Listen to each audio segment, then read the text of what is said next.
and welcome to the Casual Cinecast, powered by Cinelinx. My name is Chris, and with me as always is regular Mike. Mike with an I. How you doing today, Mike? You were gone last week on cruising around.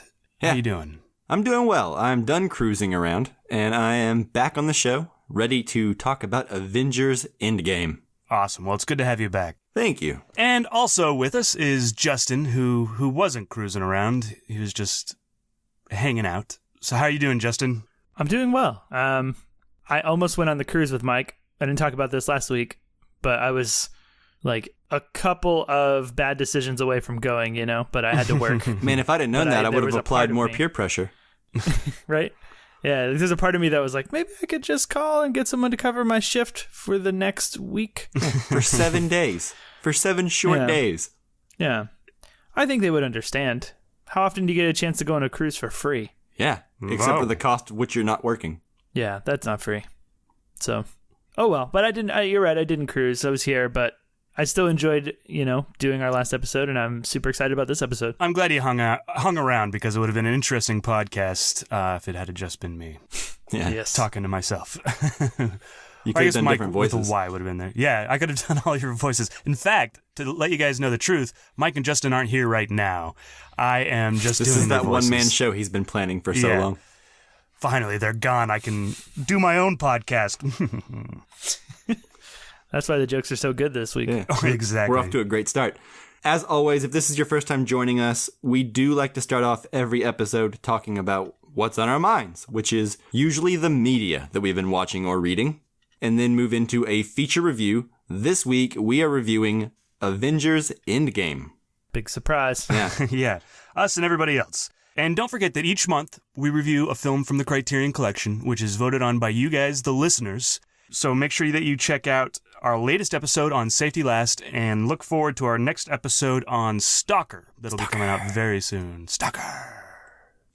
Yes, one more 3-hour movie to watch, right? Yeah, what's one more? Yeah. Wonderful. Who cares? It's almost exactly the same as Avengers Endgame is what I've heard. Yeah. So We'll look forward find to out. that on this channel sometime probably in the first part of May. Yeah, I'd say so. Yeah. It'll be soon.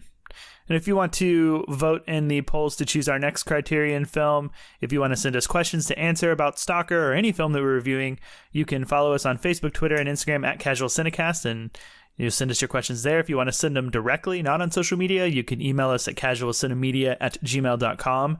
And then, of course, as always, if you like the show, help other people find the show and help them also like it, I guess, by leaving a 5-star review on iTunes and tell people that we're awesome. Yeah. Tell them what to like. Or since I'm doing That's all the voices for this podcast, tell them that I'm awesome. Yeah, maybe you want. Yeah. Chris is Why okay. not? All right. Are we ready to move into what has been on our minds? Yes, I am. All right. You on the mark!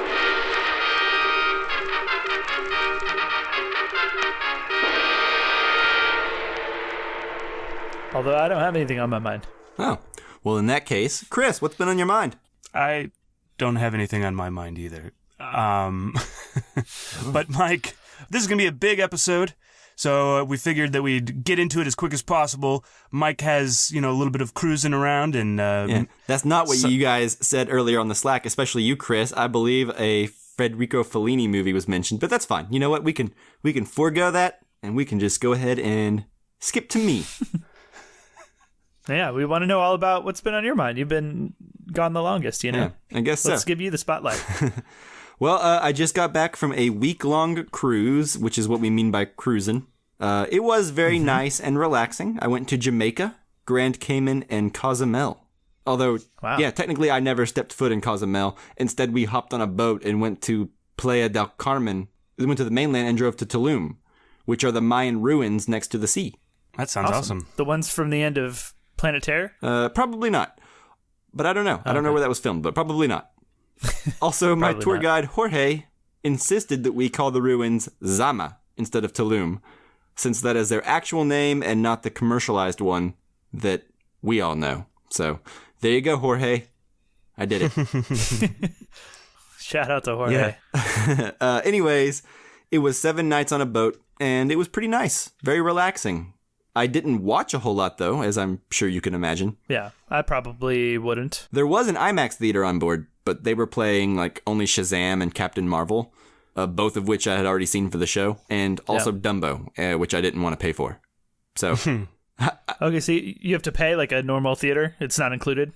Yeah, it was like $13 for like actual IMAX tickets, I think. But if they had been playing Avengers, I would have done it, you know. And then we could have recorded this episode a lot earlier. But it is what it is.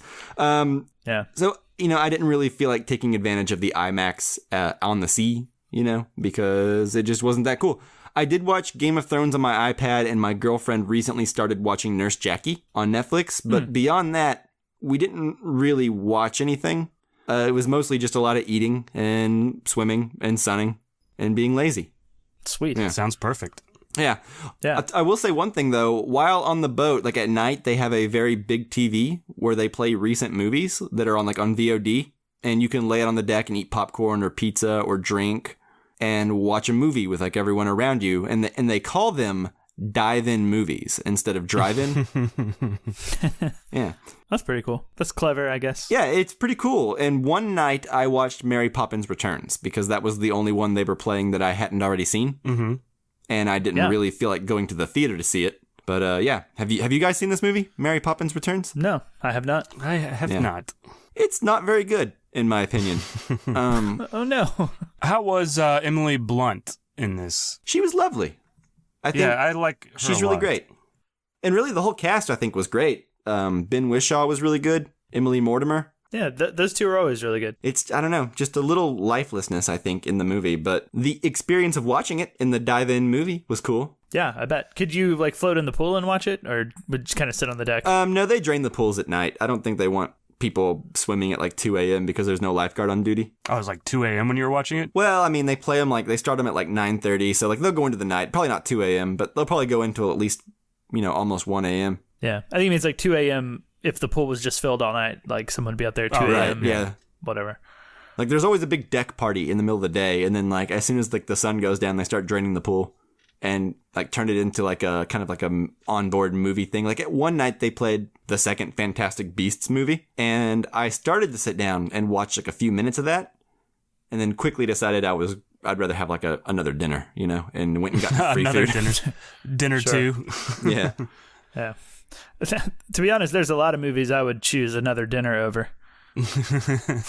A lot of really I good like movies. dinner. But anyway, lots of cool sights to be seen. I got some shirts, and but overall, 7 days on a boat's a very long time, and I'm happy to be home. Yeah, I bet. And we're happy to have you back.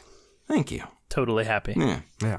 Yeah, so is that all we have right now for What's on Our Minds? Yeah, I mean, really, what we're about to talk about has been the main thing on my mind, like, getting ready to watch it all last week. I watched Infinity War again with my fiance, and then since seeing the movie, it's been on my mind. So I say we just go into it. All right. All right, let's do it.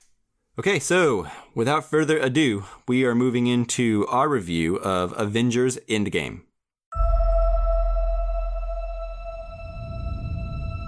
God, seems like 1,000 years ago. I fought my way out of that cave, became Iron Man. Realized I loved you. I know I said no more surprises, but I was really hoping to pull off one last one. The world has changed. None of us can go back.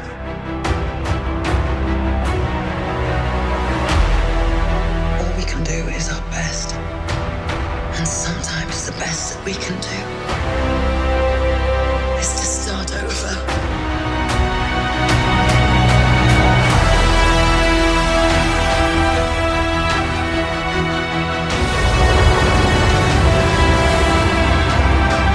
I saw all these people die.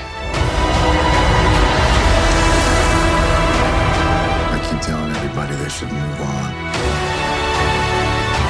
Some do. But not us. Even if there's a small chance, we owe this to everyone not in this room to try. We will. Whatever it takes. Whatever it takes. Whatever it takes.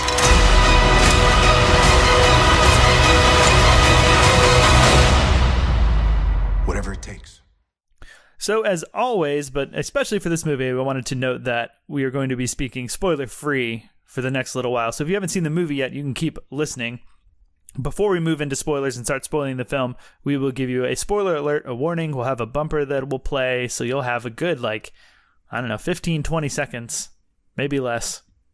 I've never really timed the bumper, but you'll have that amount of time, whatever it is, to pause the podcast, go see Avengers Endgame, and then come back and finish it. All right. So, Avengers Endgame, directed by Joe and Anthony Russo. I'm not going to list the actors because there's a whole bunch. The IMDb synopsis says, after the devastating events of Avengers Infinity War, the universe is in ruins. With the help of the remaining allies, the Avengers assemble once more in order to undo Thanos' actions and restore order to the universe. This movie might have the most stacked cast of all time. It would take up an entire normal episode length, I think, to name everybody who was in this movie. Yeah.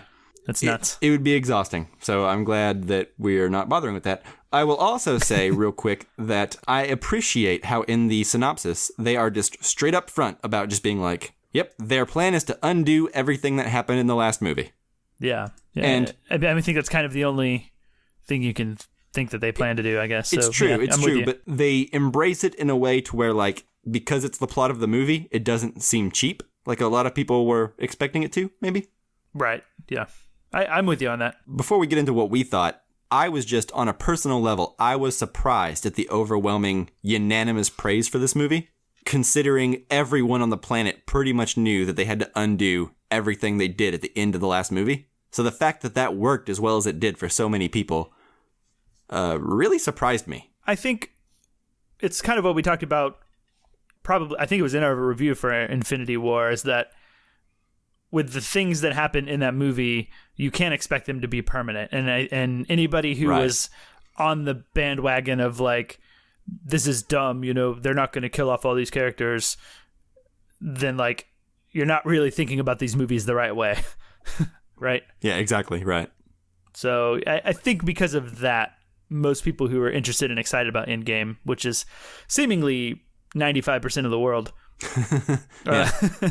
all of them were probably well aware of where this was going to go in that sense. Yeah, totally. Fair enough. Chris, are you still here? I sure am. Okay. I'm just making sure. I just hadn't heard you for a while. All right. Well, who wants to go first on their general thoughts for the film? I will. Yeah. Do you want to go first? I know you've seen it the most recent, so maybe it's the most fresh opinion. Why not? Okay, so let me start off and say that we did put out an entire MCU-related episode last year before our Infinity War review. So if you guys want to hear a lot of MCU talk and our feelings, you should probably go listen to those. Those two episodes. And also, maybe you get a chance to see some really bad predictions about where Endgame goes. I don't really remember what we said. Oh, yeah. We should go back and listen to that. That would be fun. Yeah, that would be. But for first-time listeners, let's just say that personally, Mike here, I happen to really love the MCU. Well, that's not true. I happen to really like the MCU movies. I find them fun most of the time.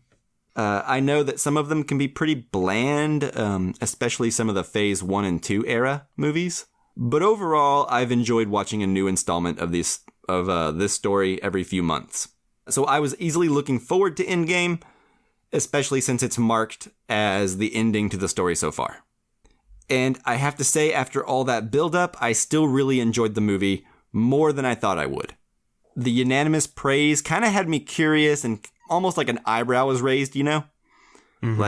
I don't know if it's just hype or what that everyone's so excited about. I think even if you're just a passing fan of the MCU, you will probably find this movie to at least be interesting and worth your while.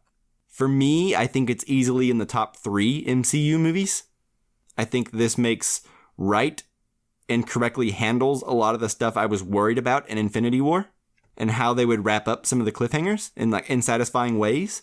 I wish I had time to see it again to really process the movie, but we are already recording this late because of that cruise that we went on at length about earlier. I think this movie does something to the MCU that it has been lacking for a while now. And I think that's emotional closure and change. And there are things that happen in this movie that feel like they will have lasting implications versus some of the other movies in the franchise that always end with like this big event. And then the next movie just kind of feels more of the same. Right. I am not without criticisms. There are some lingering questions that I wished weren't so vague in the context of the movie, but overall, I don't think they are movie ruining for me in any way. I don't know. I just feel like I wish they would have explained a little bit more at the end, and especially in Act 3. I think, like most MCU movies, I feel there's a bit too much humor thrown in, but then again, this is a very heavy movie, so I think that particular complaint is easy to overlook for me, just because you kind of have to balance that tone. But yeah, so there it is. I really enjoyed this movie. I feel like I will enjoy it more on a second viewing, but I also feel like if they stopped making MCU movies right now, I would be happy. Yeah, that makes sense. Yeah, it's kind of a bit of a season finale, if you will, to like what we have now. But it's one of those that works that where you're like, they could end the show. Exactly. That was like such a cool, like satisfying spot to end a season or the show. You know, I've had that with a few different shows, right? Right. They won't. Yeah. But they could. I'm with you on that. It made $1 billion over the weekend. An So I opening don't weekend. think they're going to stop making these. No, I don't think so. But anyway, those are my thoughts. What'd you guys think? Chris, you want to go next? Yeah, just like you, Mike, I've been watching these movies since they first started coming out. I enjoy all of them to varying degrees, just like you're saying. There are some movies that aren't super great. And much like Justin was saying, I almost treat the movies more like a TV show. And I look forward to the next episode a lot of times. So, yeah, and I think that this, like Justin said, really wraps it up great, like a season finale or a series finale. And what it does is it takes previous films and makes them more interesting. I don't necessarily think that it makes the previous films better, but it makes them more interesting and pays off the previous films in ways that I think are unexpected and ways that I'm surprised that they can even pull off, right? Right. Well, yeah, there's many callbacks. It pays off to have watched all the MCU movies. Mm-hmm. Right. But we can revisit that more in spoilers for sure. Yeah. Like you, Mike, there are things to nitpick, but when I walk out, what resonates with me is that they really stuck the emotional landing. So the things that are there to nitpick don't matter because emotionally things make sense and are satisfying, and ultimately I can wave away a lot of the smaller nitpicks because they do such a great job with the emotions and the emotional landing. There are moments of pure joy in this film. If you guys had told me that I was going to cry as much as I did in Avengers Endgame, I would have called you a liar. But I cried a lot. And it wasn't even like in sad moments. It was like in happy moments, because it's just like you're just so happy that these things are happening on screen, and it's so satisfying and exciting that it's just tears start coming out. It's not like sobbing, but you're just like, I can't believe this is happening, and it makes me feel so good inside, and I love it for that. Do you think? Let me ask you a question. Do you think that you would have said like, no way, I'm going to cry that much during Avengers Endgame? Would you have said that like even right before you walked into the theater, or are we talking about like forever ago in the MCU, like before Infinity War? Or I would say yes to all of them. Like, I don't think that I would have known how much I was going to cry, like in just mundane moments, or not necessarily mundane moments, but just essentially, I wouldn't have known I was going to cry this much, whether it was 2 years ago or 5 minutes before I walked in the theater. About how emotionally invested I would actually be in some of these characters, and which is surprising to myself, and the way they just kind of stick and nail that emotional landing. It's really hard to go too much further talking about the movie and the plot. And so if you happen to be one of those 5 people in the world that haven't seen this film, we don't want to spoil it for you. And I would say, what are you doing? Go watch it. Go fill Disney's pocket. Yeah, I really love this film. I think it's really great. Hey man, don't shame people for not having seen it yet. Sometimes that's true. They're on a cruise. Yeah, exactly. And what I would say some people too, are on 14-day cruises. Mike was on a 7. Yeah. People are on 14-day cruises. They can't see it for a whole nother week. Some people got attacked by pirates and are stuck at sea now. Well, that's just sad. Yeah, I was trying to make a joke, and now you've made me I took sad it too for people. far there. Yeah, my bad.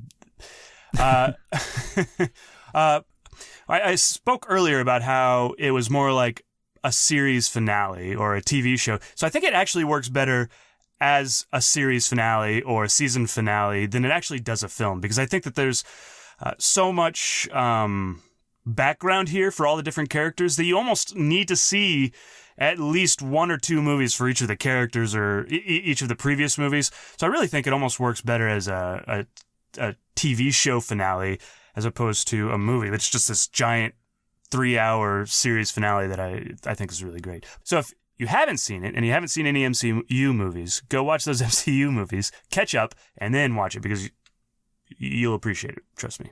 It's a breezy 22 films to catch up. Yeah, no problem. 50 hours or 100 hours, really, if you're watching all of them. Anyways, Justin, what did you think? Well, I'll start out with what I thought by doing also a quick little recap on my thoughts on the MCU.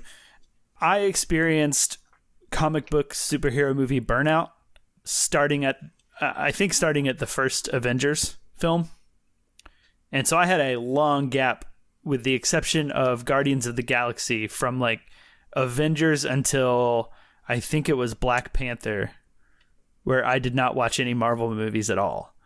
And I played, I don't remember if I played quick catch up before Black Panther or before Infinity War, but I caught up with all the films. I think maybe it was because I watched Black Panther, and I really, really liked Black Panther more than I thought I would. Like, I liked it as much as I liked the first Captain America, which is probably my favorite MCU film up to that point, right? Up to the point where I was burnt out and started rewatching these. But Black Panther was really good. Infinity War was really good. And, I felt kind of iffy on some of the films that, catching up, like the ones that I hadn't seen. But overall, like, it was, to me, the MCU was on like an upswing compared to everything else with these last few installments. Mm-hmm. So I guess I kind of got hooked back in, whereas previously I wasn't. I was a bit more down on the MCU, wasn't that interested in watching them. I kind of felt that all of them were sort of no worse than a 4, better than a 7 was kind of the thing I've always said since we've been doing the podcast. Anytime these films have come up, right. I think That's out of 10. Out of 10, yes, thank you. But I think they've come really close to breaking through the 7 out of 10 mark with Black Panther, with Infinity War. And I will say that what I like so much about Endgame, and I do really like the movie, I really like the experience of it. I'm not sure how to rate it amongst the other films because it's just a part of the other films, right? Like, it wouldn't be nearly as good without any of their films. It stands on the other films' shoulders. But what I like so much about it is that it makes me look back on all of these films that burned me out, films that I didn't care for as much, like the first Avengers and Age of Ultron. I wasn't really a big fan of Guardians 2. Well, it's not redeeming Thor Ragnarok for me because I really don't like that one. But a lot of the other ones that I didn't really care for, this film has made me look back on more fondly. And I think the reason that it is, and this is kind of something that you touched on, Mike, is my favorite films have tended to be the origin films, because that's where the characters go through the most emotional change, the biggest arcs. And I feel like after their origin films, these characters don't go through as big of arcs. But what Endgame does that I really love is it completes what I can suddenly see now as a much larger arc for the characters. Right. And it makes everything so much better. And I really appreciate that. And other than that, I really just have to echo a lot of what Chris said, is that I think there are things that if I think about the movie from a logical standpoint, I get kind of bogged down in some of the details that I'm not sure if there are these specific moments or specific details or plot points that really work, or that I'm not sure that they're great. But where the movie succeeds the most to me is like emotionally. I was very watery-eyed for a lot of it. And I cried a couple of times.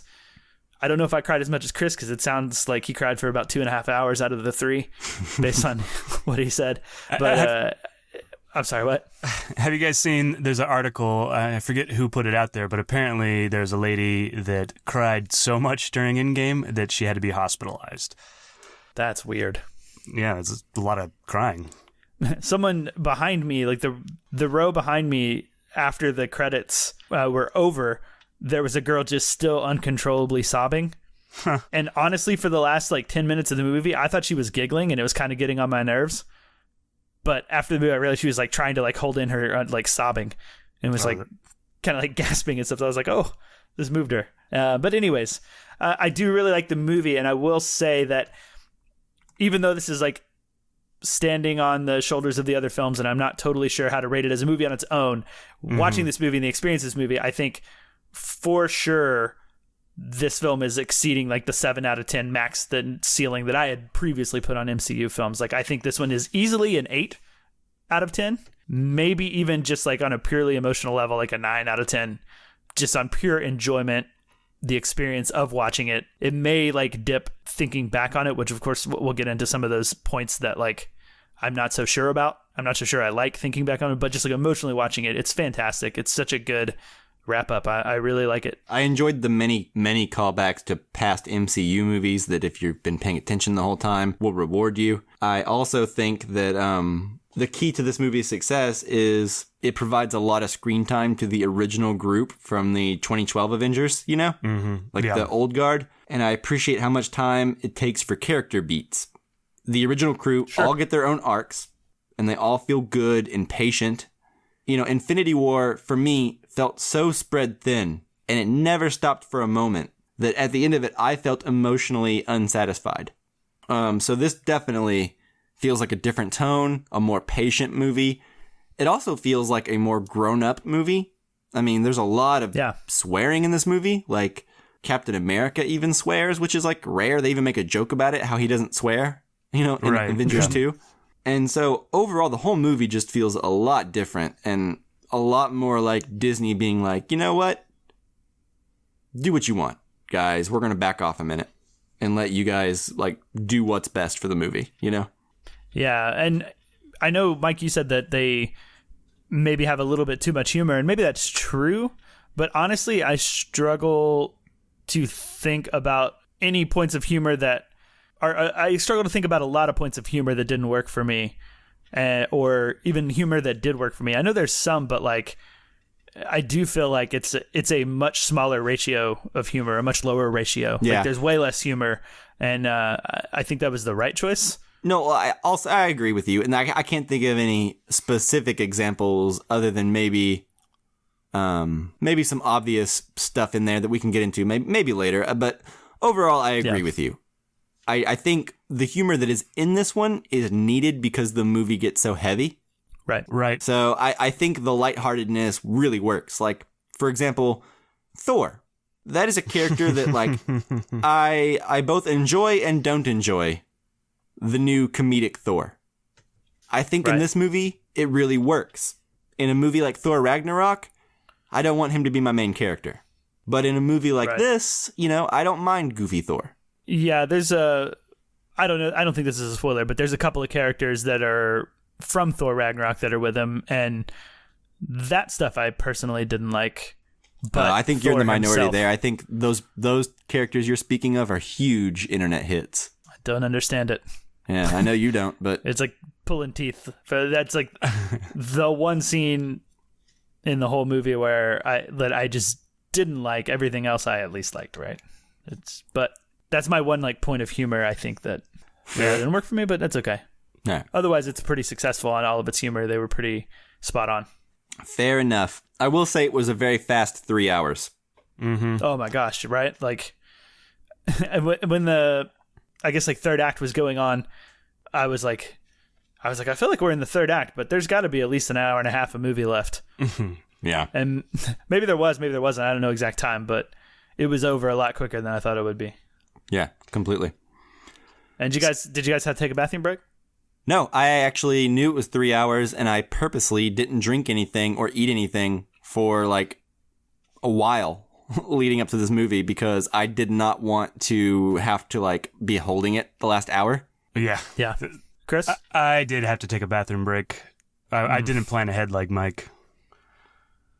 Disappointing. Well, I guess that must mean you didn't see the full movie. No. Because Can you you have to just drop leave? out of this review. Yeah. All right, guys. I'll see you later. Yeah. Bye, Chris. No, you can say, I guess. We'll just have to fill you in on what part you didn't. We said to have that caveat that Yeah. Chris did go to the bathroom, so take So, every did you- opinion with a grain of salt. Did you make it through the whole thing, Justin? Oh, yeah. Sounds I like did. it, yeah. I Okay. went out to dinner before, but I made sure to only drink 1 glass of tea. Whereas usually I'm like a 3-glass person for dinner because I drink a lot. But I made sure to like intentionally ration it, to only do 1. And then I made sure that we got popcorn and I ate a bunch of it because I think like the salt kind of Nice. keeps you from Soaked I it don't up. know, like soak some it up or what. I don't know how that works exactly. I'm no Don't know how it biologist. worked, but it worked for you this time. Yeah. Yeah, exactly. But I assumed it would help me not go to the bathroom. It didn't. I probably held it for the last 10 minutes, maybe. Yeah. Do you guys So- say we go ahead and get into spoilers so we can really start getting into the meat of this thing? I would love to do that. We do have one question that I from a listener that we can handle in the spoiler-free section if you guys want. Do it. Read it. All right. So this comes from Matt Ward, former guest on the show. Hey, Matt. And it came, hey, Matt. And he asked on Twitter, and on Twitter he is @RealMattWard. He says, for many younger viewers, the MCU has come to define their movie-going experiences by and large. Every major blockbuster compares in some way or is impacted to the MCU. How do you think Marvel has done in shaping the minds of youth as cinema watchers? That is an interesting question. Yeah, it's good philosophical. Yeah. Here, I think sort of. it is certainly making an impression. Kids these days are not going to remember the time when a connected cinematic universe was an unheard of novelty. Right? Like they might also be getting spoiled, I think, because there are not many franchises that are run this competently with all this money and talent behind it. Like Disney has to make money each time for this to keep working, right? Right. Luckily, each one of these movies has made money. But if any of them had ever flopped, like terribly, we might have never made it to a good ending point. Especially in those early years. Right, when it was unproven, untested. Mm-hmm. So I wouldn't count on any other franchises being this connected and huge going forward. We may get the occasional, 5-movie cinematic universe before the franchise starts to falter, you know? But I feel like we're never going to see, a 21, 22 movie franchise that's this connected and this thought out on this scale again. But maybe I'm wrong. I mean, maybe this is the future and everything's going to be connected. But, I feel like it's going to be very rare if we ever get anything this connected that is just this unstoppable for such a long run, you know? Yeah. And what this question makes me think about is how is this impacting young kids in terms of their love of movies? Are we hooking any kids into cinephilia, for lack of a better word? I don't know. It may make them incapable of going back to older franchises and seeing how quaint they are. You know, like if you showed an 8-year-old The Dark Knight now, The Dark Knight was considered one of the best superhero movies forever, but now would it be too slight? Right. For a young kid? I don't know. Yeah. Where's the other 15 movies? Yeah, there's not enough character development here. I don't have enough to go on. I barely get to know Batman, you know? Yeah. I am curious if there's any correlation between how we see or how younger people going to see these MCU movies or even hearing about the MCU movies with something like Endgame, its popularity, I think would make it seem very successful and make it on the forefront of people's minds. And I'm wondering if that defines a successful film, you know what I mean? As opposed to is it good or just a lot of people are seeing it makes it successful? I don't know if I'm wording that correctly. Well, it's is it actually good or is there just a really awesome marketing campaign behind it? So I'm hearing about it.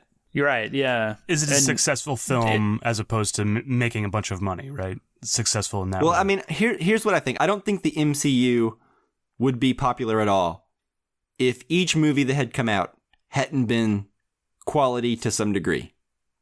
In retrospect, It's easy to go back and be Thor 1 sucks, Thor 2 sucks, whatever. But at the time.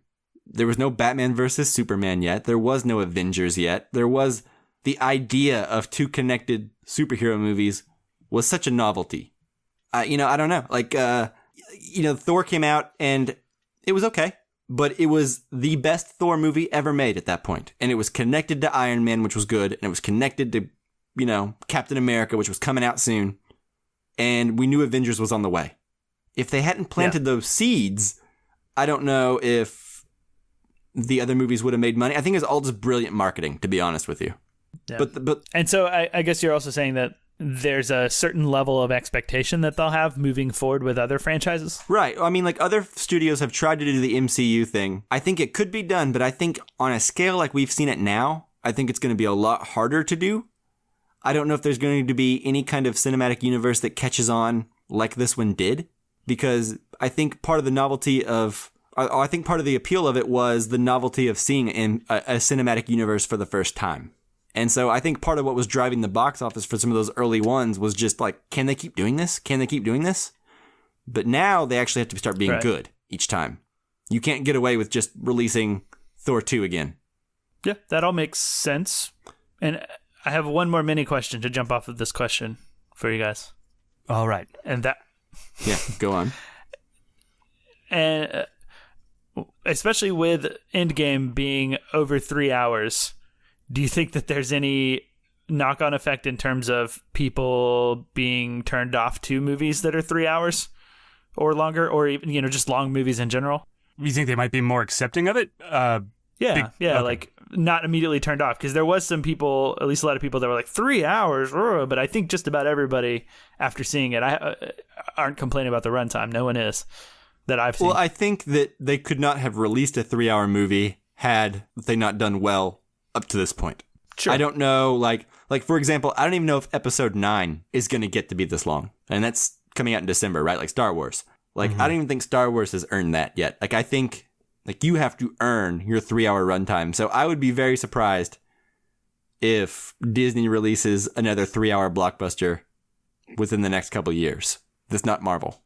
But I also don't think Marvel's going to need another 3 hour epic anytime soon, No. But do you think there's any effect on the average movie watcher, I guess, as opposed to the effect on like the movie business? No, I don't think so. I mean, 3 hour movies, like they happen from time to time. I mean, when I was a kid, the 3 hour runtime didn't dissuade anyone from loving Titanic. Well, it's true. I just think it's the very rare occasional 3 hour movie that justifies itself, right? Like, I think some people, when it comes around every now and then and it's a movie you're excited about, I think the 3 hour runtime can make it seem more epic. Yeah. So, I think depending on the movie, I think it could actually help it. I think the 3 hour runtime is something they're actually kind of wearing with Avengers Endgame as like a badge of honor. Yeah, that's how it was marketed as far as I could tell. Right. Like, this is going to be an epic. Right. Yeah, I mean, if it had been... The 3 hour runtime is justified. If we had to come out of it and we're like, man, they could have cut out a half hour of it, as long as it's justified, no matter what movie it is, I think it's fine, right? Yep. Yeah. All right. Question answered, probably. Cool. Hopefully. All right. So is this us going into spoilers? Oh, yeah. I'm ready. All right, let's do it. No, I guess Rosebud is just a piece in a jigsaw puzzle. Give me one cigarette you got up there. I'll tell you all about it. Things are going to start happening to me now. And here we go. All right. So now that we are in spoilers, I have a question. Okay, go ahead. What'd you guys think of the Hulk in this movie? Did you like Smart Hulk? I gotta say that as a character, I was fine with him, and I liked him, but it's one of those few things that I think back when I'm not in the moment watching it, that I look back on his character just like from a visual standpoint. I had a hard time getting into it or like believing it as a real person. Like, I thought some of the CG on it and like the way his face moved and stuff like felt kind of uncanny valley and like unsettling to me. Right. I think for me it was like the idea worked, but yeah, like whenever he's wearing a shirt or a cardigan, you're like, that doesn't look real. Yeah, it just looks so weird to me that it kind of took me out of the movie at times where I was like trying to decide if it was working. Yeah. For me, it didn't work at all. Like the first scene when they're in the diner with like the selfie and everything like that, I was like, this is going to be rough, the whole movie, if this is what it's like. But then I was on board with Smart Hulk by the time that Ant-Man lost his tacos, like the fillings in his taco. And Hulk gives him 2 more tacos. And then I was like, okay, I'm on board with Smart Hulk now. This was funny. As a character, I think he works. I think there are moments where, like both of you guys said, where the special effects maybe aren't so great, but as a character, I liked him. I especially like the moment where he sees himself throwing a tantrum after they've traveled back in time, and he's just kind of like ashamed of it. Yeah, and he tries to be angry as like Smart Hulk, and he's just like not angry. Yeah, there's some good payoffs, like and like we've all talked about, the character of it and the idea of it is all good. Yeah, it's just one of those things that's not going to age well in a couple years. Yeah. Right. So I kind of wanted to start at the beginning. I wanted to say how much I appreciated. There's like 2 things at the very beginning of this film that I really liked. I liked how they all go back and then they kill Thanos and they realize, oh, well, there's no way to fix this, right? And I like how they took their time with the characters in this misery or in this disappointment of life, that they didn't succeed, that they failed. And I like that we got to see each character grapple with that, Thor to an extreme, an almost humorous way. But I like to see how all the characters dealt with it. And we didn't just kind of rush over that. We spent our time in there and we got to know how each character was dealing with it. And I think that the movie works so much better because of it. And also because like it just gives the movie more depth, I think. Yeah. And I think it's such a surprise, in the first 15 minutes, they're like, well, let's go kill Thanos. And I'm like, wait, what? It's only been, we're only 10 minutes into this movie. And I also love the moment where Thor just chops off his head, and then Rocket Raccoon's like, what did you do? Well, he chopped off his hand first, and you're like, whoa, Disney. And then he chops off his head, and you're like, whoa, Disney. Whoa, yeah. Double whoa. Yeah. I said double whoa out loud in the theater. Yeah. I'm sure everyone around you thought the same thing and appreciated you saying that. Yeah, that's why the girl that guy said exactly what's on my mind. They got to take the words out of my mouth. Yeah, so I will agree with you, Chris, that the first section of the movie, including that and them dealing with the fallout of everything that happened in Infinity War, really worked for me. Like the whole 5 years later thing. I saw a review on Twitter. I don't know who did it because I didn't agree with it. I didn't like it, but it basically was like Avengers Endgame review, first hour, boring. And I was like, what? Because to me, that was like one of the best parts of like all of the MCU. Yeah.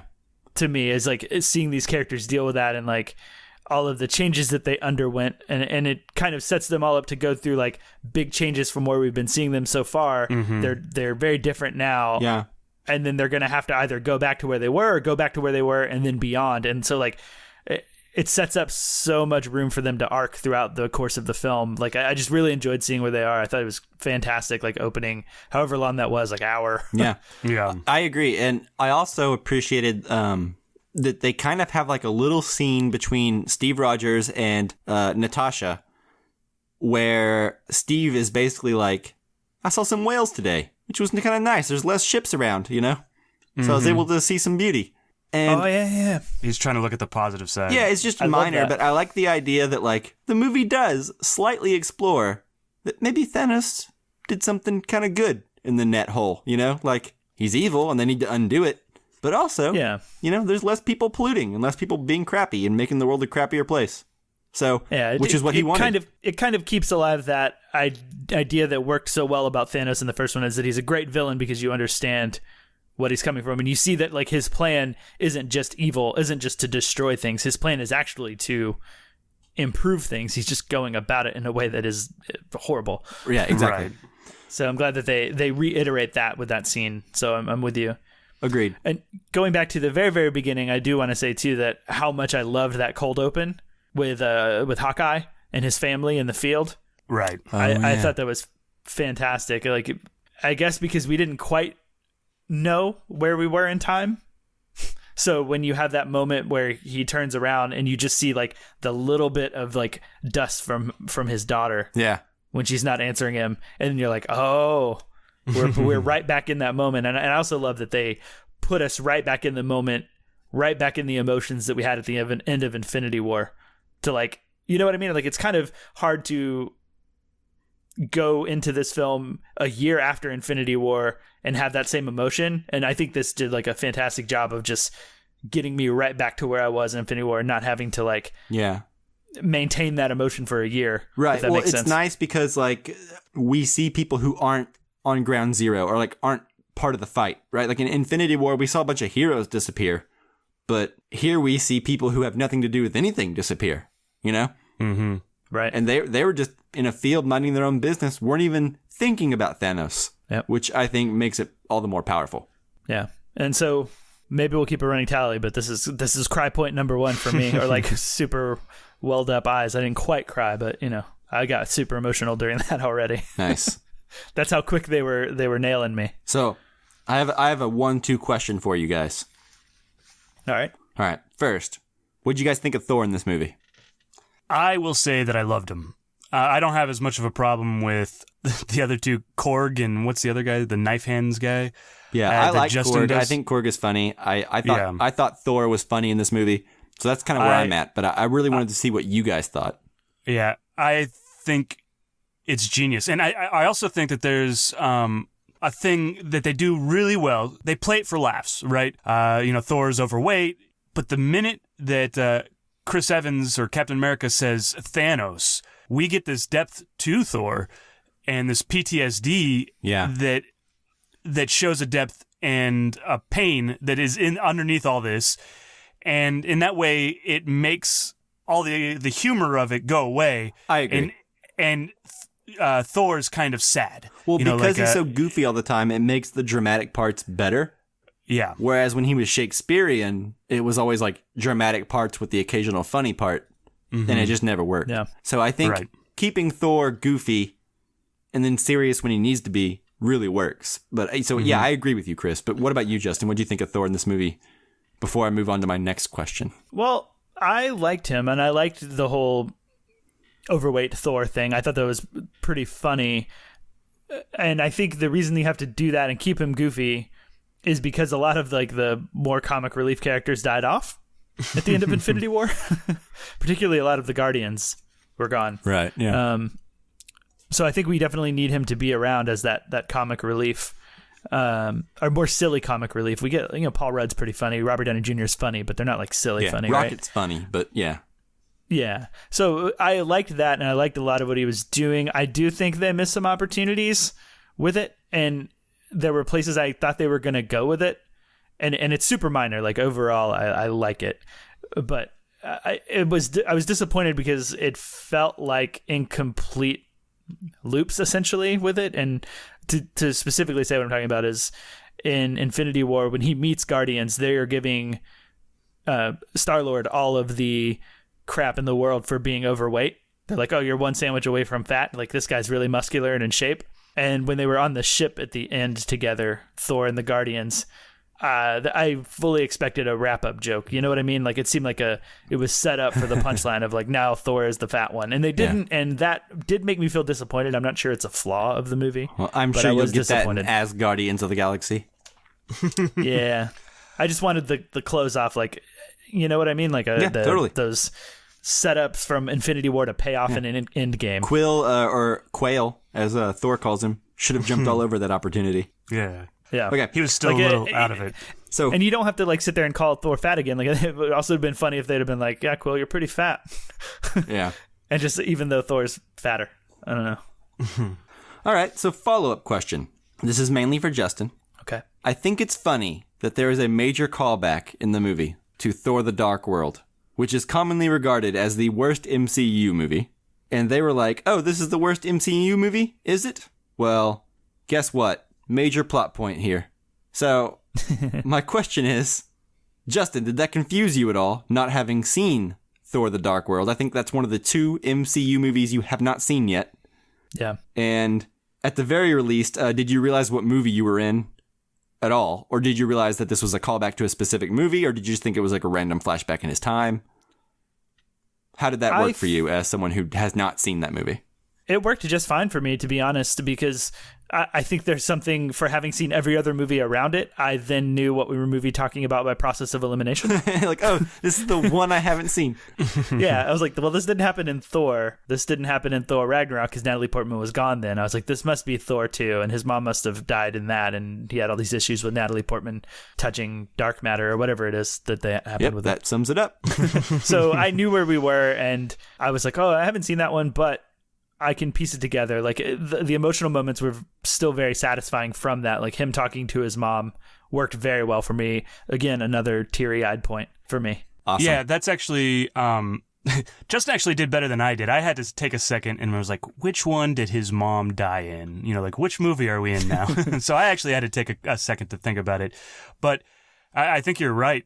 And this is kind of what I talked about in my opening statement or whatever, was how it made other movies more interesting. And especially this was the only place Thor could have gone back to in order to get emotional payoff, right? Yeah. And it did make it more interesting. And I think it makes Thor 2. I probably still won't go back and revisit Thor 2, but it makes me appreciate it more in retrospect, I think. Yeah, and that it mattered to the story. Agreed. You know? Agreed, totally. And it would make me want to watch Thor 2 when I do an MCU rewatch one day. Yeah, it makes sense. And nothing has ever made me want to go watch Thor 2. Right. Well, and also like knowing that it's like an episode of a TV show. Now that you know that there's a good finale to end point, like if you ever want to hop out of the MCU, this is the best place to do it, you know? Sure, yeah. And so like, you know, if you wanted to like shut your head cannon off and say that they stopped after this, and you ever wanted to like rewatch like the 22 movies leading up to it, it wouldn't be so bad knowing that there's a reason to watch it later. You know what I mean? Like they're gonna tie up some of the stuff that didn't work or that was weaker,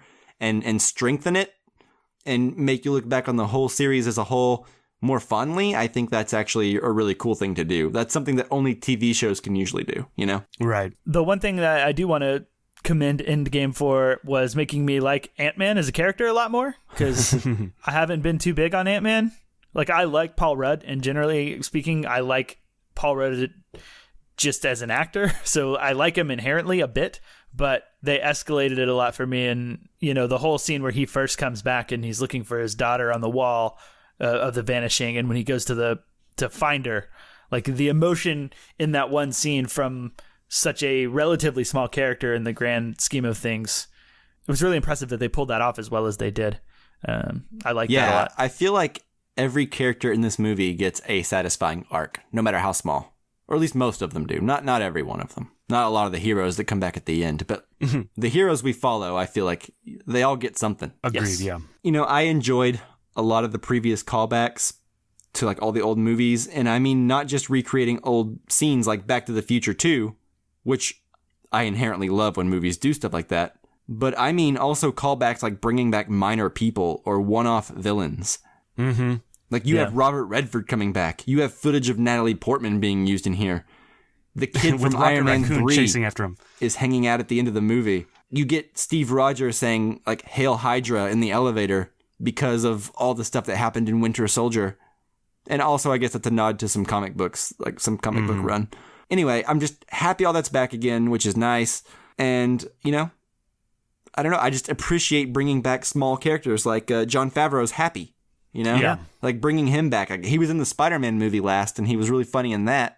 But he's funny every time. So, you know, bring him back in the Avengers movies as well. So the more callbacks like that, the better, in my opinion. Yeah, it was really fun. And that goes back to what we said way back at the start of the review of like, this has got to be like the most stacked cast for a movie ever, because you're getting all of those characters, even if they're just in one scene or one shot. Yeah.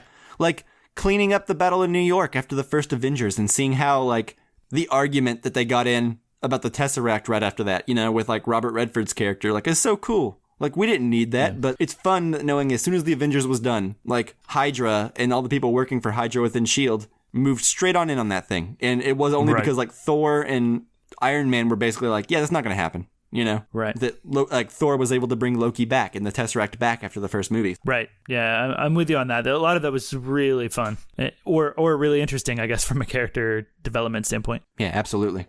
So if we can get into a potentially nitpicky point, potentially a point that, like, if you're thinking about the movie, it might fall apart. I think I want to ask you guys more about this, because I'm more confused than I am thinking that like it's a flaw. But the one part of the movie that I don't necessarily understand how things worked is when Hawkeye and Scarlett Johansson's character's name, I can't remember. What is her sister name? Black Widow, Natasha. When they go to get the Soul Stone, a lot of what was going on in that scene confused me from the point that I thought that some of the characters understood that that was where Thanos killed Gamora. So there could have been some clue of like how they would have understood what they had to do more than it seemed like they did. And also I feel like the stakes that were laid out for Thanos and the reason that he had to kill Gamora were not the same for Hawkeye and Natasha. It seemed like their sacrifice was not nearly on the same level. So I guess I just don't understand the stakes of how that Soul Stone works. Is it inconsistent or is there just something I'm missing? My initial impression is that there's something you're missing, but I also may not understand what you're not understanding. I don't know. What do you think, Chris? I'll let you talk first. I think... So you said something about them not knowing what they were going to have to give up. I don't think they had any pre-knowledge of what the Soul Stone... I don't think these two particular characters had any knowledge of Thanos and Gamora. Right. And what has to happen in order to get there. Now, where I do agree with you, and I think that this may be one of the weaker scenes in the movie, but I do feel like, and maybe Mike can clear it up, but I do feel like it's a little inconsistent, like, because for Thanos, he had to give something up, correct? And then for them... They both got the same set of rules. You have to give up what you love most, or you have to sacrifice a loved one, basically. You have to sacrifice a loved person, like a soul of a loved one, to get the Soul Stone. Them's the rules. Right. Isn't the exact quote, though, like, what you love most? I mean, maybe, but I believe that... Maybe, like, I don't believe... I mean, maybe that he doesn't love Black Widow the most, but I feel like she loves him the most. These are two characters, or at least this is a character with her that doesn't have a family, right? And her whole arc through every one of the MCU movies is like she's been really professional, but she's also really ashamed of her past, and she clings very strongly onto her role within S.H.I.E.L.D. or the Avengers. She's always been, ever since the first Avengers, whenever Hawkeye and her first shared the screen together, they've always been very close. They've always confided in one another. Even if it's never been romantic love, they've always had a closer friendship than anyone Black Widow has been with and anyone that he has shown a friendship with. So I think it's like partner love, right? Like it's like the idea of like a cop losing their partner, you know? Do we feel like they sacrifice themselves as opposed to sacrificing the thing that they love too, right? Yeah, that's a bit of it as well. Well, they're both ready to sacrifice at any point, right? So, but the thing is, it has to be Black Widow because Scarlett Johansson is done or close to done after her like solo movie that she might get. But chronologically, Black Widow has nothing else to do. So sure, that's a really pragmatic way of looking at it. Of course, that's the reason it's Hawkeye, her, not him. Also, probably doesn't have much left to do either. No, but he has a family and she doesn't. So that's true. I think I was just thinking it makes her a hero. And it gives him a happy ending, which are two things that Disney would like to do. Mm-hmm. Yeah. And I guess she's sacrificing herself. I thought initially it's like you have to sacrifice something. Whoever gets the Soul Stone has to sacrifice something. And I'm like, well, she kills herself. That's not quite him sacrificing something because he didn't want it to happen. But I think it may be just nitpicky. But yeah, I don't know that it's like the person who wants the Soul Stone has to do the throwing as long as a sacrifice is made and loss is felt. Okay. Sure. I do agree with Chris that I think it's one of the most weak parts of the movie. I think it's definitely the weakest. I think it would have worked a lot better if they didn't have like a weird fight to try to each commit suicide. Like if they'd had like a conversation and they'd been like, I don't know, we're each thinking a different thing. And then like Black Widow would have been like, you're right. And then like poisoned him for a second or paralyzed him. Make it a one beat thing. Don't make it like I get you, but then you get me, but then I catch you, but then I catch you, but then I shoot a rope up there, and then we have to wait for one of us to fall. Like it almost became comical, right? Yeah, then it's just like, all right, this is a little weird, but I get the idea because you want him to be holding on to her and being like, no, don't, you know? Yeah. Yeah, you want her to have a big scene. Right, you need it to be dramatic. I just feel like there's like too many like action beats in there. Like cut out some of those action beats and make it one dramatic beat. Mm-hmm. And I think that's that's probably the death that surprised me the most. I didn't go into this movie thinking, I guess I didn't necessarily know about her contract, which is probably cool, but like, I didn't go in thinking that we're going to lose Scarlett Johansson. I went in thinking we were going to lose the entire old guard, which we kind of did, except for Thor. So yeah, that's pretty much what I thought. Hulk, Captain America, Hawkeye, Natasha, Black Widow, Iron Man. That's fully who I expected to go. Yeah. But yeah, we can move on from that. So I have I guess the time travel mechanics. In my opinion, those could have been explained a bit more. I agree. It's the other point of the movie that I look back on and start to question the logic of the film. Right. So I felt like a lot of times I was stressed or distracted during key character scenes because I'm worried that, like, oh, drunk Thor is going to mess something up by talking to his mom.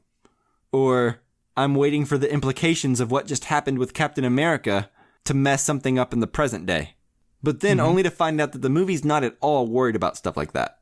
No. But at the time, I am. Because I don't understand how time travel works in this movie. So I'm thinking, Thor, what are you doing? You can't take that hammer. Right. That's going to mess something up. And so I'm sure a second time will be much more enjoyable in the sense that now I know what's important and what's not important and like when to kick back.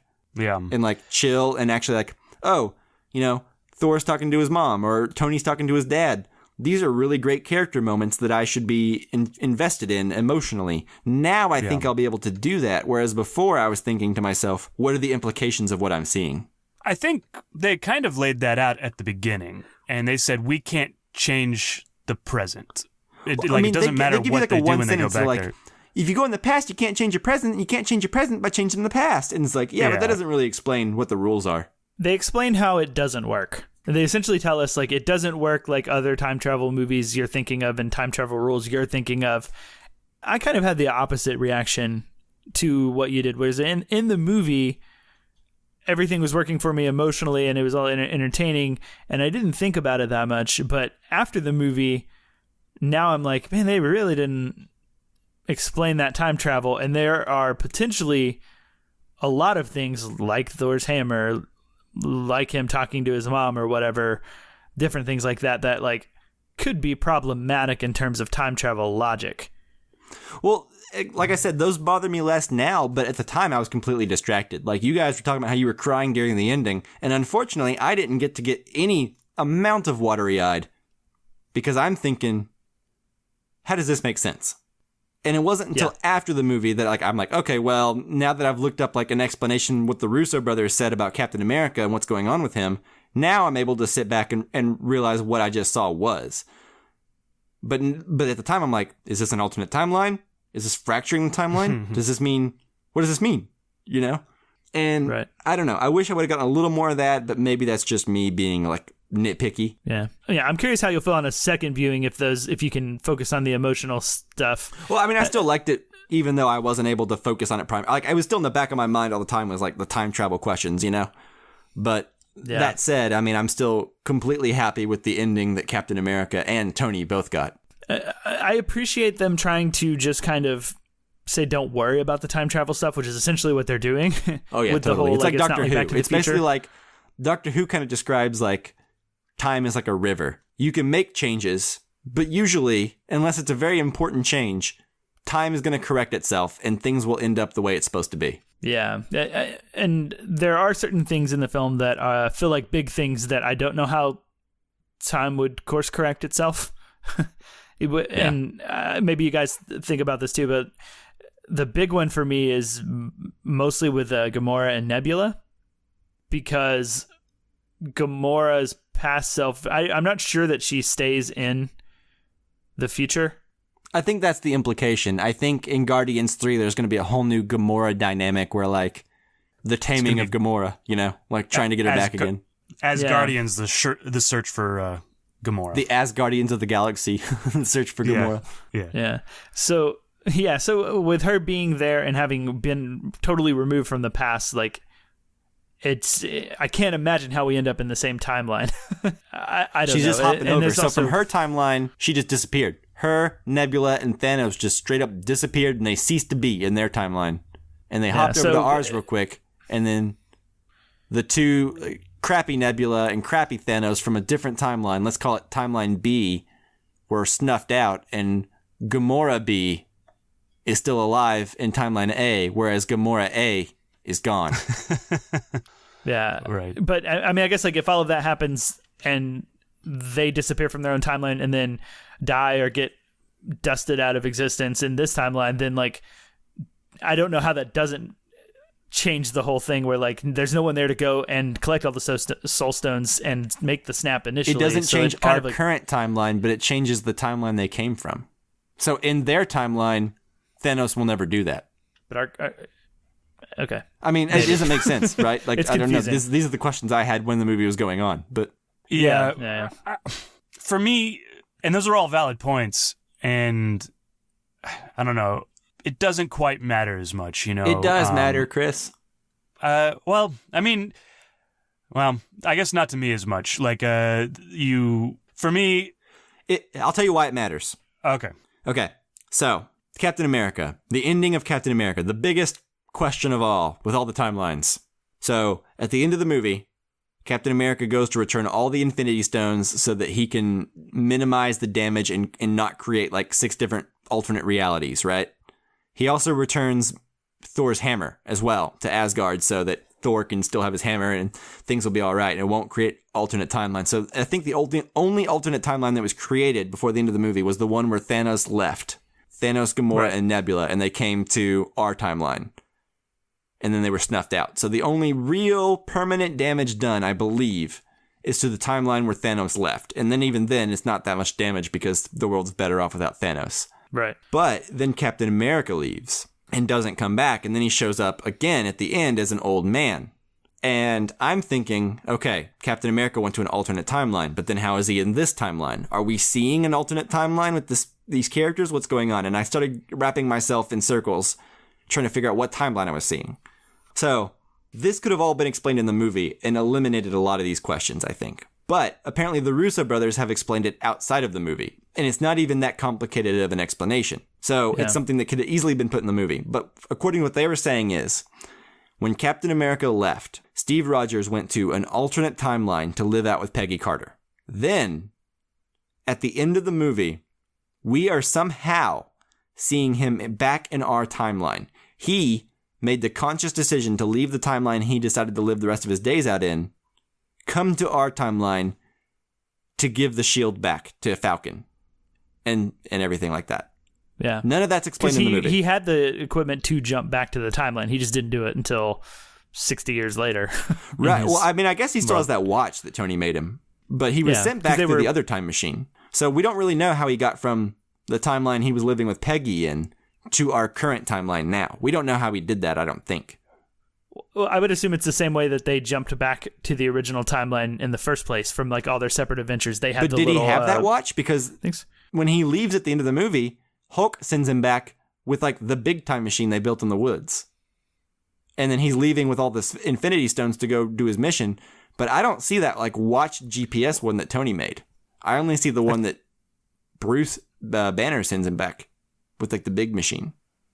I'm not sure. I do feel like it's a bit implied that they sent them there and he didn't tell anybody that he wasn't coming back, so they sent him there with full intentions to return. So they would have equipped him with the same stuff they equipped each other with throughout the rest of the movie when they were time traveling. No, because Bruce was supposed to bring him back. Bruce was like, okay, 5 seconds and I'm bringing him back. Bruce was supposed to be the one to bring him back. He intentionally stayed and missed the mark and then eventually got his way back. So I guess the assumption is that he kept one of Tony's watch travelers and he's able to jump through dimension to dimension. But the point I'm making is that's an easy explanation that could have been put in the movie. All he has to do is be like, yeah, I hopped back over here to give you this. But I think the Russos, what they were saying is the implication that they want you to have is, how did he get back to our timeline and why? And I think they want to mine potential stories there in the future. I'm not sure if it's a mistake to leave it open-ended so that we can, interpret it our own ways as to how it worked. Because I've explained it to myself, even though I did have the question of how did that work. Yeah. I don't know. I'm okay with it, but I'm not sure that makes it right. I'm okay with it now. And I think it's one of those things with the second time, it won't bother me at all. Yeah. But I would be lying if I said that that OCD side of me who likes time travel movies and likes piecing together puzzles was not completely distracted for much of the emotional payoff of this movie. So I can't wait to see it again, you know? Yeah, I'm with you. And regardless of all of that, you know, it's the emotional stuff that really works. And like, I try not to get hung up on the nitpicky stuff. I think it's something I'll maintain for a second viewing, but for now I will remember the movie very positively for all the emotional things it hits, you know, things we haven't even touched on yet. Like when all of the characters come back through like the Doctor Strange cult holes. Yeah, that really worked for me. Oh, it was so emotional in like the best way. Oh man, and that whole final fight with Steve Rogers and Thor and all that, and God, it was just so good. Yeah. Smiles ear to ear for me a lot of the times. That's right. Kind of the pure joy that I was talking about before, you know. I think we have a question that we could actually probably cover right now from Cody Davis. Yeah, I was going to say, like, I can't even talk about my favorite part because I know his question's coming up and I want to save it. Well, so let's just... let's do it now. Let's do it. Yeah. So he asks, what was your favorite Captain America moment, favorite moment overall, and favorite line? So I guess we'll start with the first one. This Mike, is easy for me. Yeah, I think you're probably going to take mine too. Yeah, but it's the same moment for every one of them. And it's when Captain America is able to grab Thor's hammer. Yeah. Mjolnir or whatever the Mjolnir. And Thor seems really happy. He's like, I knew it. Yeah, when Thor's like, I knew it. I was like, oh my God, I am so freaking happy right now. I don't even know why. Yeah. I love that. It was so good. And it's a callback to like my favorite part of Age of Ultron is like that party whenever like everyone's trying to lift Thor's hammer. Captain America is able to nudge it ever so slightly. And like like the smile from Thor's face just drops completely. Yeah. What's your favorite moment, Justin? Is that the same? Favorite Captain America moment is, I mean, him specifically, it's probably the hammer thing. My favorite line, I think my favorite line in the movie is also from Captain America, so it's kind of contentious, even though it's clearly not as cool as a moment as the hammer grab. But my favorite line in the movie is when Captain America says, "That is America's ass." Yes. I thought that was really funny. That was good. Yeah. I love that. My favorite moment overall is really, really hard to pick because there's so many good ones. I think I have to go with Tony talking to his dad. Oh, yeah. That, like when they were in the 70s or whatever. That was sweet. Emotionally, that just hit me in like all the right sweet places, and it's probably one of the most complex moments for Tony Stark, and complex performances from Robert Downey Jr. in that. I really like that moment. Agreed. What's yours, Chris? Yeah, I mean, it's got to be well, I'm going to pick something different, and I'm going to pick my favorite Captain America moment as the dance with Peggy. That was so sweet. That was my second choice. Or when he sees her. I don't know. It's too hard to choose. Oh, yeah, in that moment. Haley Atwell, so lovely. Yeah, and I don't think either one of you guys have watched it, but you really need to watch, what is it? I don't even know what it's called. Agent Carter. Because that explores her character quite a bit, and it's really good. Like, she will date other people in Agent Carter, but there's this, like, this hole in her heart that, you know, is left by Captain America, and she knows that she needs to move on and keep going, but, you know, she's always brought back to Captain America, and I love that last moment for both of them so much. Yeah, agreed. It's so sweet and so satisfying for both of them. Like, that was like the hook of the original Captain America, the ending to the original Captain America I loved so much because it was so sad. And such like a bittersweet ending, and to be able to retire his character that way. And I think I went into the movie knowing that there's like a 90% chance that that's how it was going to end. You know, like, or Captain America was going to. As soon as we see her lock it the first time, I was I know it's going to happen. Right, but it doesn't diminish how I felt about that moment. Nope. Still good to see. Yeah, that's definitely when I, even more than Tony's death, like I got pretty teary eyed and some tears fell down. I didn't uncontrollably sob, but man, it got me. Last year, when we recorded Infinity War, or the MCU catch-up movie, I remember saying that Captain America was my favorite, and that I thought he was, like, I guess, the best of them all. Does this movie help you appreciate Captain America more? and understand where I'm coming from, or do you feel about the same you always did? Yeah, I think between Infinity War and Endgame, Captain America has definitely kind of shown himself as one of the best characters, if not the best characters. And he's definitely got such a satisfying, like, circle to come back to, as you said, what is so great about the first Captain America, which is, as I said previously, been my favorite MCU movie to this point. So, yeah, I mean, he's definitely come around, and I totally get why he would be someone's favorite character.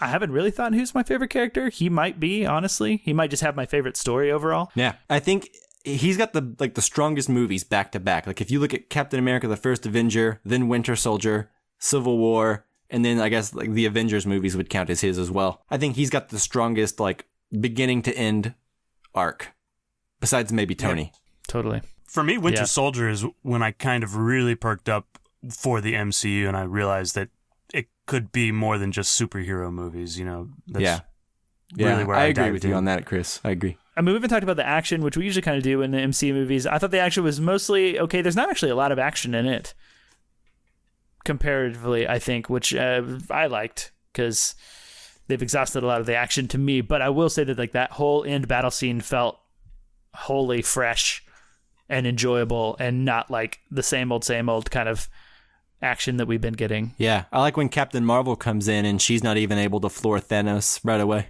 Like when he grabs like what is it? The Power Stone out of the gauntlet and punches her with it. Oh yeah, that was cool. Yeah. I also liked Scarlet Witch had a really great moment. I mean, obviously she couldn't take down Thanos, but she gives him a run for his money. Yeah, and she's like, "You took everything," you know, like it was such a good moment. She removes his clothes. Yeah. Let me ask you guys this. How lame did you guys find that one moment? It's the same moment that happened in Infinity War, only 3 times as lame in this movie.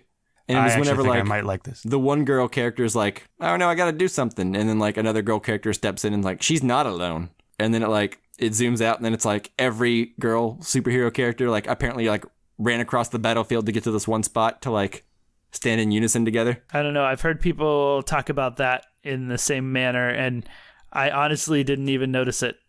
I have no idea, like, no specific memory of that happening. Oh, like, God, it was it's just so another cringy. moment in the battle. Didn't bother me, apparently. Yeah, and I actually enjoyed it. It's I can understand. It's so bad. It's like this like wink moment. Like it wouldn't be so bad if they didn't do the exact same beat in Infinity War. The exact same. What beat was it in Infinity War? All the girl characters are like elsewhere in the fighting and have nothing to do with one another. And then something happens where like one girl character needs to step up and do something, but then she's kind of in danger. And then like the other girl characters show up and they're like, "Don't worry, we're here too." She's not alone. Yeah. But it's totally inorganic and makes no sense. And it's just there to be like, would you guys watch a movie about this?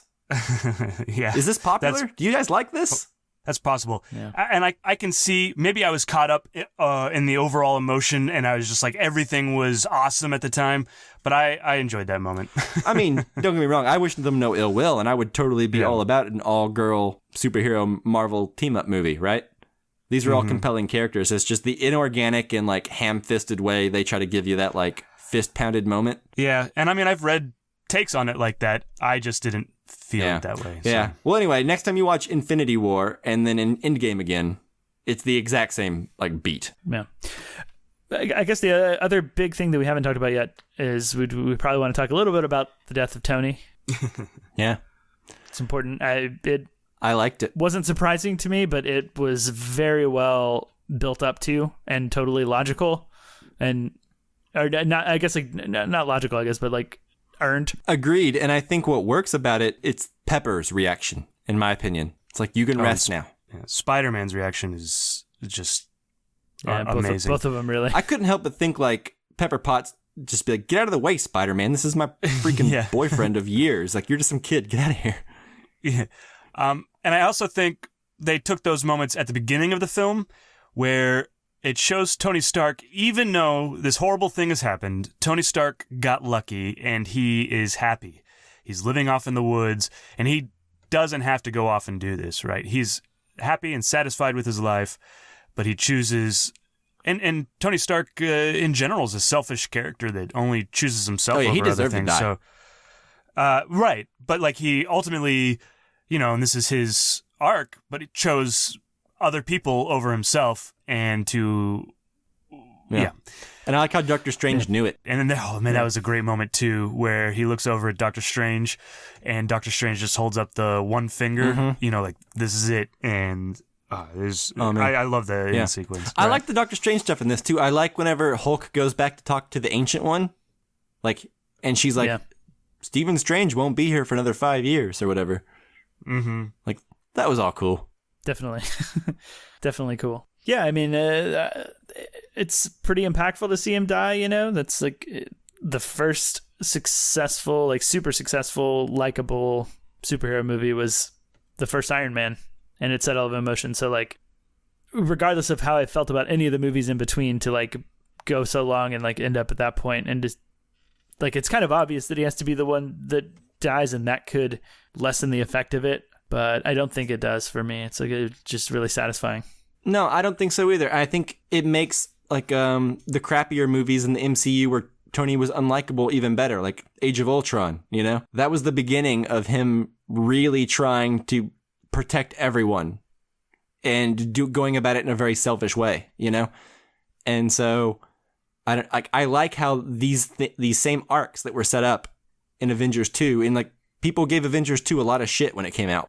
Knowing how it completes and knowing like the legwork that Avengers 2 had to do to set everything up, it makes the whole thing as a whole piece better in retrospect, Even if Age of Ultron is still a little ham-fisted and has a crappy villain, in my opinion. Mm-hmm. The things that it sets up going forward, I think, are still really important, Yeah, absolutely.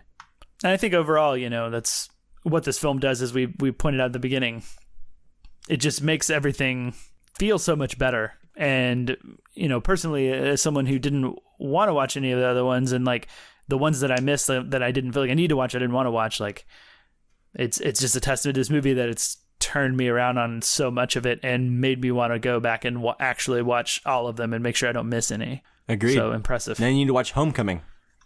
Yeah, because actually, I guess before we move on, what does this say for Spider-Man? Like, is everybody 5 years older at his school, or did everybody at his school get snapped away? Well, and also, it looks like it makes at least Spider-Man... his best friend and his aunt, I think, got snapped away. So I think all the people that matter are going to be the same age.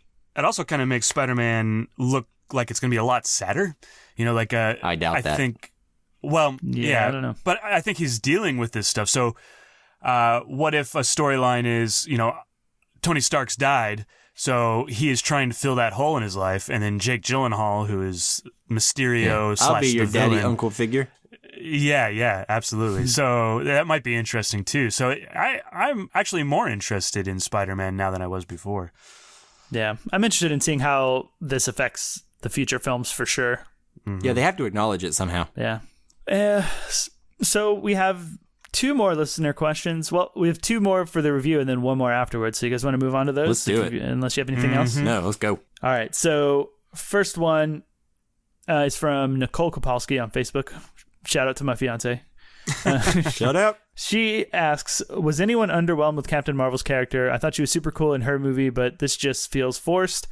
I mean, I know she wasn't a lead in it or anything, but when she was on the screen, I just felt I'll let you guys go first. I felt that the moments that she was in, and this obviously isn't about Captain Marvel, but the moments that she was in, when she's going toe-to-toe with Thanos, and I actually really liked when she comes in and destroys the ship, just like she did in the other one. You're like, oh, okay, that's why she had to destroy the ship in her movie, so that when she does it in this one, it makes sense. But I think her beats, her moments made sense and felt satisfying to me. What about you, Mike? I will say sort of. I know exactly what she's saying. I kind of felt something similar. I thought the makeup was weird. She's wearing makeup in the very first scene she's in, and she's not wearing it all in her movie. I also would have liked a little more conversation with like Tony or Steve Rogers, about just kind of like who she is and what's going on. Just because I think it's interesting when 2 characters who don't know each other meet and kind of connect and start to understand each other. But I think part of what Nicole is describing might be that this movie was filmed before Captain Marvel's solo movie had even started filming. So it's entirely possible Brie Larson didn't have the character quite figured out just yet because she didn't have her own origin story to go off of yet. This was the very first script that Captain Marvel was in, you know? Interesting. That makes sense. That's actually why you see the makeup. They hadn't quite decided on what she was going to look like. And she had short hair. Yeah. Oh, yeah. Maybe a haircut later on. Yeah, that wig. Well, what I think, too, she might be saying, and I kind of felt this, too, is that we don't really get any character development from her that like moves her beyond where she was at the end of her film. Right. She doesn't grow because she's so in and out of the movie. I think the thing that I do like that kind of felt like a little jab at the world in general, but like I like that her explanation for where she was and where she is and how the reason she's in and out of the movie is basically like there's a lot of other planets than Earth. Don't be so self-centered. Yeah, every they don't have planet Avengers is going to through protect what them. you're going through, and they don't have Avengers. Yeah, so I really like that we get out of it, but I do understand that she doesn't really do a lot in terms of a character. She just kind of shows up to be badass for a moment, right, and do something big. And that's their snap for her, right? And they're like, she's got to be off somewhere else because we don't necessarily want her around. She's too powerful. She's their Goku. Yeah. You have to find a way to take her out of the fight. Yeah. So that way she doesn't just win right away. I love how much we talk about Dragon Ball Z, like randomly. Well, I mean, I could compare it to like Superman, but that's too on the nose. Yeah, no, I do like it. I'm not being facetious. That's a legitimate compliment. Yeah. Comment. All right. So next question is from Buddy Cattell, also on Facebook. He says, are, quote, spoiler actors, I guess he's trying not to say who's in this last scene, towards the end officially the highest paid feature extras of all time?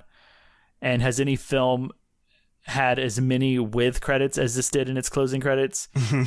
He also says, movie was bonkers, though. I had a good time. So he does like it. But yeah, I mean, there are characters that show up in that end funeral shot that are only there for their shot, and it's like someone who would star in their own movie. Yeah. Really? Yeah, that's the power of a contract. Right.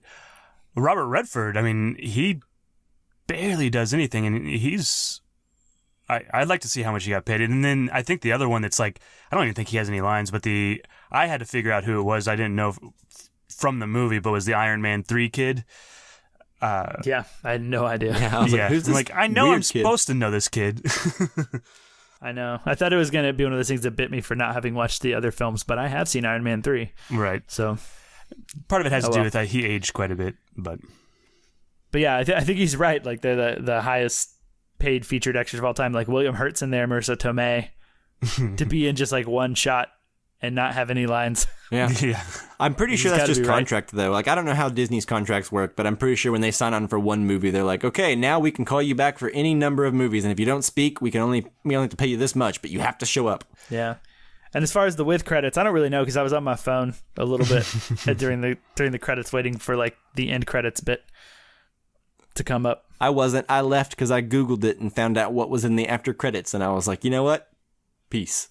Not worth. Yeah, I didn't know exactly. I knew there wasn't going to be a video thing, but I knew there was something, but I didn't know what. And so like it was pretty satisfying when I heard like the thing. It's like Iron Man from the very first Iron Man suit that he's making in the cave, like the metal clanking noise. It was like just a really nice bookend. Doesn't mean anything for the movies, but it's just nice. Yeah, makes sense. All right. That does it for the review, right? I think so. Sure does. Yeah, I'm sure that there's a million things we could have talked about that didn't probably, but yeah, I think we hit on all the major things I wanted to touch. I know. I didn't even touch on the fact that Hawkeye's haircut was the stupidest thing in the world. Yeah. I mean, that could be its own episode, so maybe one day we'll get there. Yeah. Like, I like how he was like, my family's gone. I need to go out and kill a bunch of criminals, but before I do, I really got to get this like edgy haircut and a sleeve tattoo. Otherwise, the look isn't complete, and people will just think I'm normal Hawkeye. I have to be edgy Hawkeye. Tragedy affects people in different ways. Some people get sleeves and weird haircuts. Some people go through a midlife crisis. Some people get large and fat. Yeah. Yeah, some people get large and fat. Some people work to maintain the stupidest haircut in the world, even whenever they're fighting aliens and looking for soul stones. He's like, guys, I have to shave the side of my head. It needs a touch-up. I need some product in it. I know I showed up to volunteer to go back in time, but before I did, I put lots of gel in my hair. The real reason he wants to go back in time is to get Undo that gel that that they haircut. don't make. To get that gel that they don't make anymore. He's like, it's the only thing that works in my hair. Yeah. Well, now we've touched on that, haven't we? So let's move on to our very, very last question, which is outside of our official Avengers Endgame review. But this question comes from the Cinemust podcast at Cinemust on Twitter. And they ask, which Marvel character are each of you guys? So we talked earlier, we decided we all want to do this. Like, we want to name each other's Marvel character, not name who we think we are ourselves, right? Correct. It sounds right. All right. So, Chris, why don't you go first? What Marvel characters do you think Mike and I are? All right. So what I'm going to start off by saying is most of these characters have flaws that I don't necessarily think that you guys have. But I would say, Justin, Yep. I feel like you're closest to Tony Stark because Hey. you always seem to do a lot of technology stuff and you're really smart about equipment, at least your film equipment and all that stuff. So that was my first thing that came to mind for you. And then Mike, who I think you are is Doctor Strange, because you see a lot of things that I don't see, and you're smart about stuff. So that's why you're Doctor Strange. Oh, gee. Yeah. Yeah. I'll And maybe go you're next both a 'cause little egotistical. Oh, thanks. Oh, there you go. Thanks. Probably true. Harsh but fair. Can't all be nice. No, I'm just Yeah. joking. I'll go next because I'll piggyback. I also have Doctor Strange for Mike. Nice. Oh, nice. Was my other choice. So maybe that's officially it. But for the same reason that you said, and I think Mike has very strong opinions. And I feel like, I don't know, I feel like that Doctor Strange has a lot of like really strong opinions because, he starts out the movies like really, this is obviously not how Mike is, but like it's an extreme version of like having strong opinions is that he's like very arrogant, right? Mm-hmm. And like I imagine he has a whole lot of strong opinions. I do. Right. And so, yeah, that's why I went with Doctor Strange, plus what Chris said. Makes sense. And yeah. And then for Chris, I had to go, I was really torn between two. I think ultimately I have to pick Star-Lord. Yeah. Nice. Because he's very goofy, and I think he thinks a lot of his jokes are funnier than they are. What? And I think he thinks of himself as very cool, but he's a little bit goofy. What? I don't know. Don't listen to that, what I just said. It's probably mean. But my other choice was Drax because he makes like weird jokes. Wait. Drax, yes. I guess I can see that. But And I ultimately autistic. go Star-Lord. Yeah. You're not autistic. No. Okay. I'm not. So for Chris, I had Ant-Man That's because he's often nervous, excited, a little goofy, but overall way more lovable than not. Yeah, that's pretty good. That's pretty spot on. yeah. Thanks. And then with Justin, I have you as Rocket Oh, because, nice. yeah, you also have opinions. You're occasionally grumpy from time to time about things, but ultimately, Yeah. you do like to laugh about things that you need- think are funny. Yeah. You just need to learn how to have a family. Yeah, I have a weird obsession with like body parts. It's true. Yeah. Like stealing people's I body didn't parts. want to mention that part in here, but yeah, that's really the key one that I was thinking of. Yeah, if he ever asks you to see his collection, just say no. Yeah. And one more thing for your Doctor Strange. I think if any of us could bag Rachel McAdams, I think you could. I'll take it. Thank you. What about Tilda Swinton, though? No, none of us could even. Yeah. She wouldn't give us the Have time a of dream. That's yeah. true. day. Yeah. All right. Well, that feels like that has to do it for this episode, huh? All right. All right. Well, thanks for all the questions. I loved having this many listener questions. Yeah, that was fun. Thank you. Yeah. I'm glad to be back. Yeah, glad to have you back. Thanks for being back. And then, of course, thank you, listener, for listening.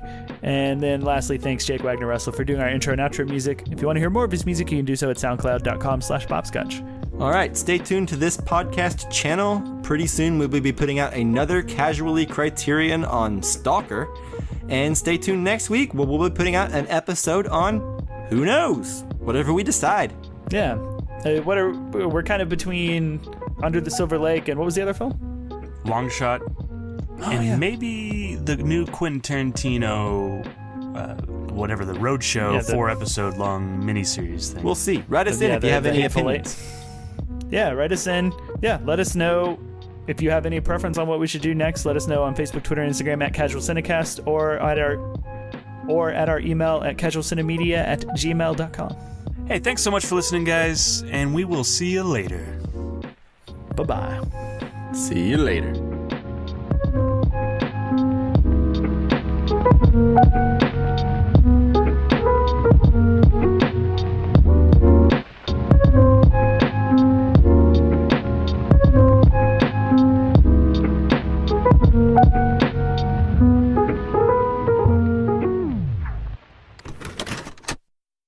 You can rest now, guys.